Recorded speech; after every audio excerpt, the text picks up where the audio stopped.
आणि आता बुलेटिनमध्ये आपण एक महत्त्वाची बातमी पाहूयात। शाळांचं वार्षिक वेळापत्रक सीबीएसई प्रमाणे असेल। राज्यातील सर्व शाळा 1 एप्रिल पासून सुरू होणार आहे। मे महिन्यात सुट्टी असेल तर जून मध्ये पुन्हा शाळा सुरू होतील।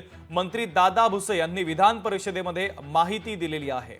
आताची ही महत्त्वाची बातमी विद्यार्थ्यांसाठीची आपण पाहतोय। शाळांचं वार्षिक वेळापत्रक आता सीबीएसई प्रमाणे असेल। राज्यातील सर्व शाळा 1 एप्रिल पासून सुरू होणार आहे। मे महिन्यात सुट्टी आणि जून पासून पुन्हा शाळा सुरू होतील।